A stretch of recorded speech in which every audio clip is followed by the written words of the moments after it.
Ladies and gentlemen, we are back for game number 4, where we find mouz.Morrow with his back up against the wall. His opponent, his teammate, mouz.HasuObs, Protoss player, showed some great play, staying alive, going against the odds here. Morrow, see if he can swing things back into his favor. mouz.HasuObs spawning as our red Protoss in the southwest position here on Shakura's Plateau. And we've got his opponent, the blue Zerg, mouz.Morrow, spawning in the northeast position. And you know, on this map, again, I'm not the biggest fan of any sort of fast-speed Zergling opening because it's so easy for Protoss just to completely shut off and block his front entrance. This is the old version of Shakura's Plateau, so we do see that there are those vulnerable backdoors, but look at this, we already see that pylon from HasuObs getting planted down at that narrow entrance to the natural expansion. So easy to just wall that bad boy off, and there's HasuObs cross-map scouting, it seems, so he will have an easy spot on Morrow's, really whatever Morrow does, whether it be a fast hatch or some sort of ninja-esque gassing action.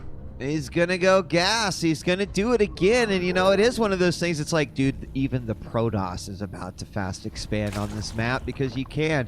But Morrow sticking to his guns here today, as we do have that gas going up. Coming up next, 200 minerals. There is the pool. So no tomfoolery there. We have, of course, the Forge going down for HasuObs. And both, well, I mean, especially Hasu, he's going to be thrilled about that. Yeah, I mean, really, it couldn't possibly be going better for HasuObs at this point. There's the Forge going down.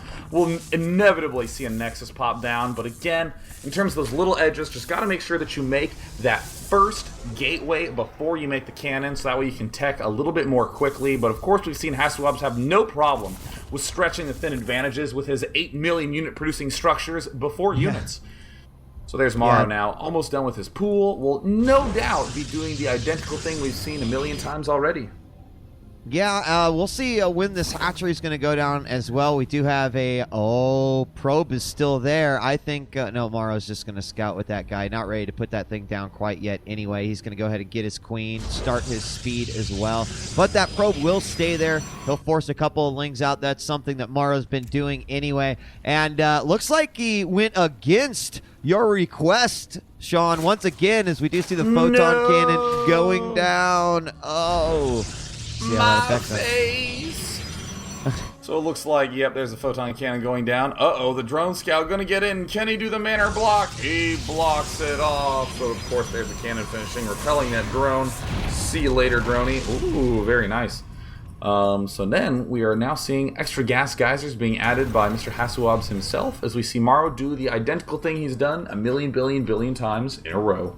Yep, and will he be able to make it work that time? That's what it kind of is when he does it. It's been a gamble, sometimes paid off here in this series, sometimes not so much. So hatchery is going down. You can see here probe starting to go up at the Nexus. And with that gateway down, then we really start to see HasuObs tear it up. Now he has, there we go, the gas geysers fully occupied now here for both players. And yeah, I mean, right now Morrow just kind of, again, sticking to his gun. Speed does finish. He's doing a lot of active scouting with those early lings, and really like that. It is what's going to allow you to pump out 6-7 drones at a time, which is something that Morrow loves to do at this period of the game.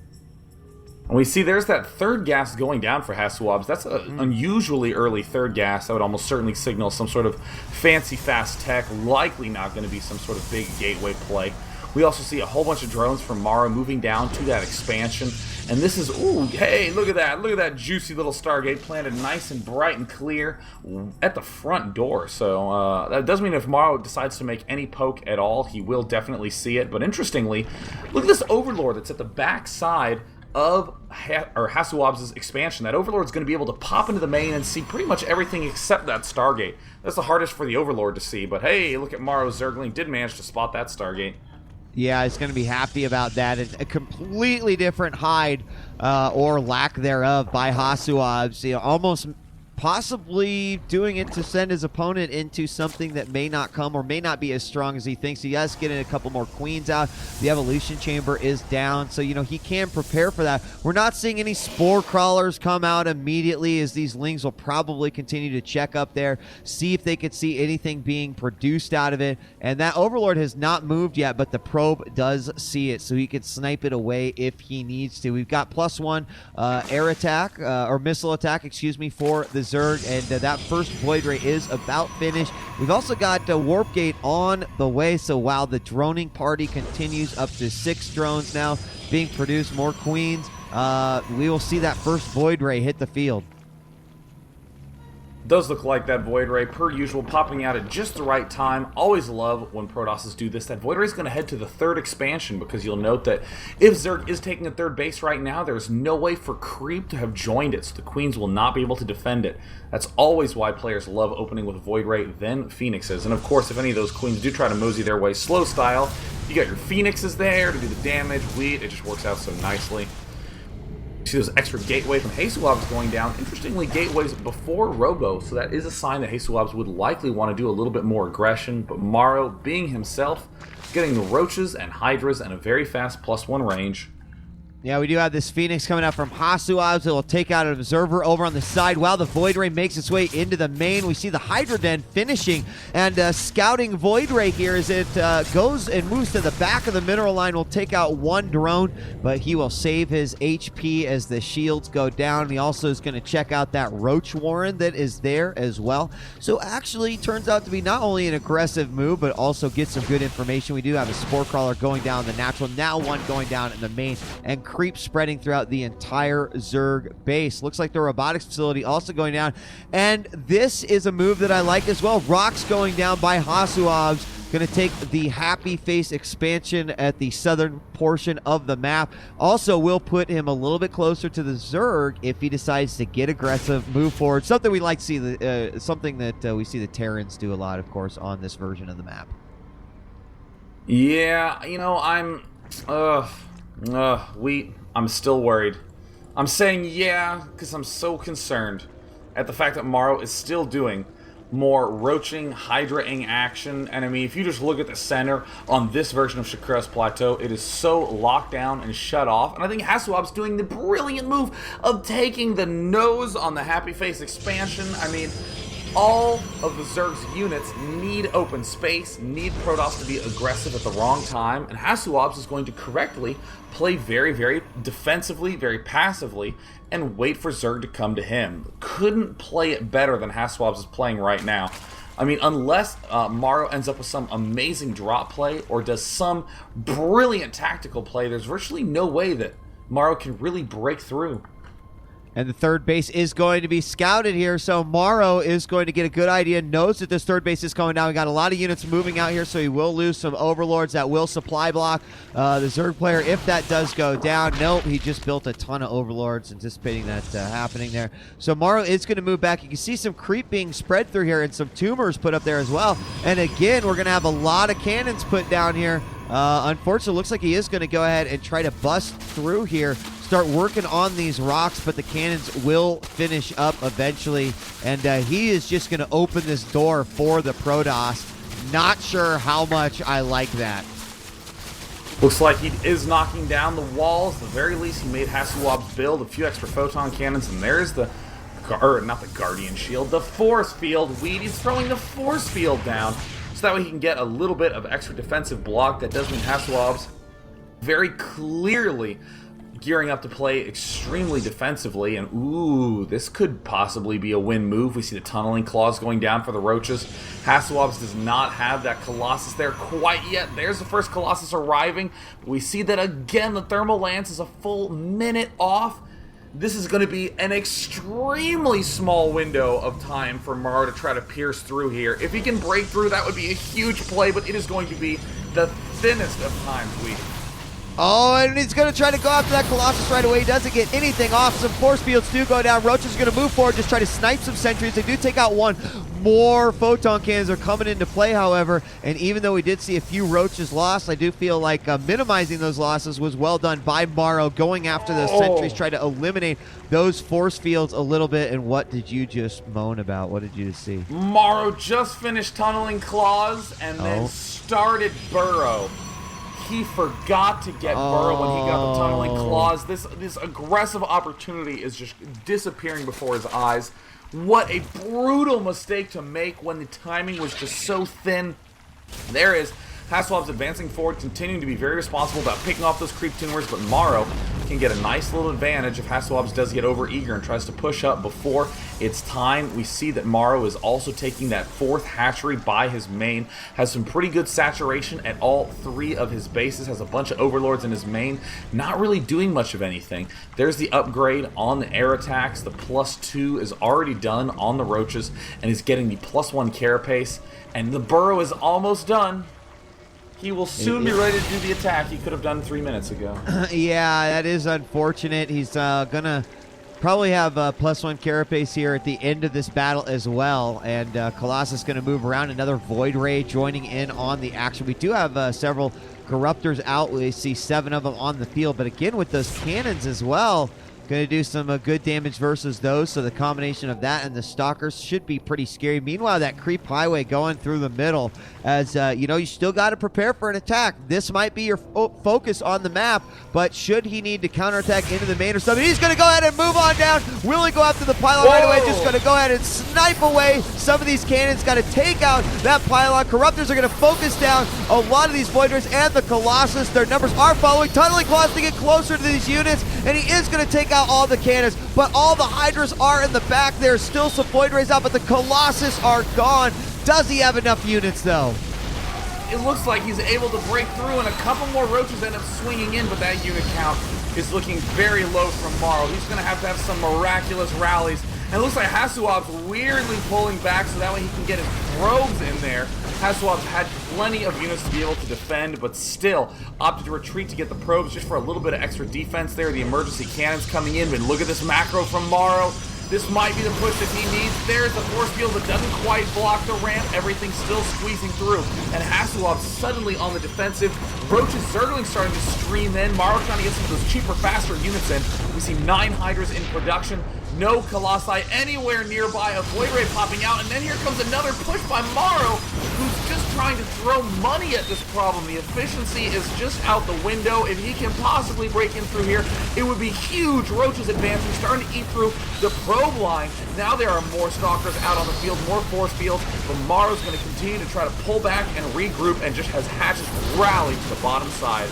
Yeah, I mean, Morrow's taking out everything. Probes, units, cannons, pylons being built, like literally everything. And he still continues to throw units out here. So good force fields trapping these units now once again. And finally, these Void Rays are doing a ton of damage here. But look at, oh my god, Void Rays getting away with just a little bit of help. Zerglings are going to stream in as well. But as the cannons finish, I think the Protoss will, No, more Hydras coming into the mix. Oh my god, Morrow's going to push all the way to his main. An insane aggressive move in a tight alleyway where everything was counting for Protoss. Zerg just kept jamming more and more units in through the back expansion, and now HasuObs, it is completely gone. Creep remains where the Nexus used to live, and Morrow finally pulling back, regrouping at his advantageous position. HasuObs cleaning up this back area, hoping he can retake this expansion, but I mean, everything's in Morrow's court right now. Yeah, Morrow also got another expansion up during that battle. He's got a lot of units moving forward if he can deal with that. Oh, he didn't try. Oh my god, I thought that Colossus days were numbered, as we are going to see more units streaming in. And wise move by Morrow. I think that any sort of a player like me would have gone like, oh, I'm going in right now, the units are there. But he is going to be patient. He knows that he's done some significant damage, taking out that third base of his teammate, HasuObs. And so the creep continues to spread in the middle. It's got a lot of different options here. HasuObs is going to send some zealots throughout the map, just try to interrupt some of this droning and some of these mineral lines that are going up. We do have a response with some spine crawlers as well, and a lot of overlords making their way over right here. 9 more roaches, more spore crawlers going out, more corruptors coming out, and that third base. Do you think it's wise for HasuObs to continue that third base and continue to defend this area? I mean, it's really the only option that HasuObs to set himself up for. I mean, sometimes you would have the option of trying to take another base, but I mean, HasuObs, where can he really go? His front is still completely walled off in the center. Morrow has almost total control. Looks like he has to try to win by taking this bottom expansion and pushing up through the right side, but look at that creep spread by Morrow, just extending all the way down to the bottom of the ramp, and HasuObs now getting his second Colossus of that force, trying to add on another Void Ray. I don't even know if he necessarily wants that many Void Rays in his force, but I mean, really, if you're in HasuObs' position, you're just trying to add any unit you can just to try to stay alive, and there's some fancy blink play by HasuObs as he tries to at least do some damage to this slowly growing force in the bottom right. Yeah, Nexus at third, about to recomplete. A lot of probes were lost in that last battle, but you can see Protoss is ahead. HasuObs has 67 probes to 63 drones. And here we go. We might have another move forward. A lot of corruptors out. They'll easily take care of those Colossus. Question is, how will the ground units perform? We're going to see the Colossus go down. We need these cannons to go down as well, and there are not as many units, so the corruption's going to come in big, but with those Hydras in the back and no Colossus to deal with them, not even Blink can save this Protoss army. Here comes more Hydras down to the bottom, and some hurt Stalkers could mean the end here for HasuObs. If the Zerg swarms up this base and no third can be taken, it is certainly going to be GG for HasuObs. And there it is.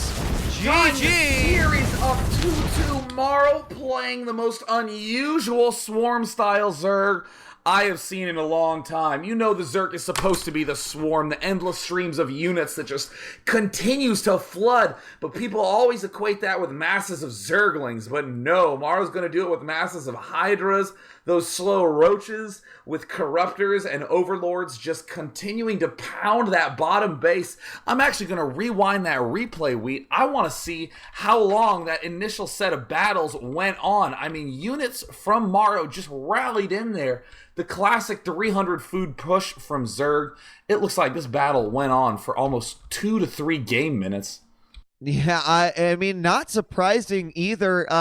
He kept on bringing it in. You saw early on, the moment that he had scouted that expansion, he did do a really good job of extending that creep. He had creep tumors all the way up to the front, not quite down the ramp, but it was starting to get there. So, of course, he could reinforce that fast. And that's one of the things that you have to consider is that don't be like, dude, I'm totally going to do this, no problem, and then try to do it without the creep, because if that creep hadn't been there, that would have just, quite frankly, not worked. If Protoss did a great job trying to defend, really did try to keep those Colossus alive, but I think really the big key thing is that Morrow waited for his Corruptor count to be acceptable before he moved in. That's why he was a little bit more patient there, and persistence paid off in that battle. Day, what are you seeing there on the replay?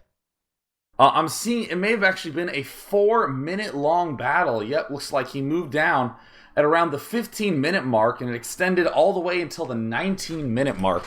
Morrow was just rallying relentlessly, and that is almost the opposite of how you see the usual Roach Hydra army work, where it's trying to get at a good angle and to surround and to defend and defend and defend, but Morrow really saying, hey, if these are beefy units, may as well do something with them, and just continuing to pound that side. I think that's actually going to have a heavy influence on players who are still using that very standard old school Roach Hydra mix. The realization that, yeah, you know what, if I just start ramping the aggression through the roof, I might be able to break some of those lines that I was retreating from initially. Yeah, great points. And you know what? Exciting. We're going to have a second match featured here that is going to go all the way to the end. That's right, from start to finish. 10 games today here for the PokerStrategy.com TSL3 Saturday. So our fifth and final game is going to be on Tal'Darim Altar. Day 9. Are you ready, sir? Oh my God. I think I'm ready, Wheat. Without any further ado, let us go on to the final match of this Team Liquid Star League round of 16 day. 9 full matches, 1 more to go. Let's find out who will win this series in advance to play against Slayer's Boxer himself.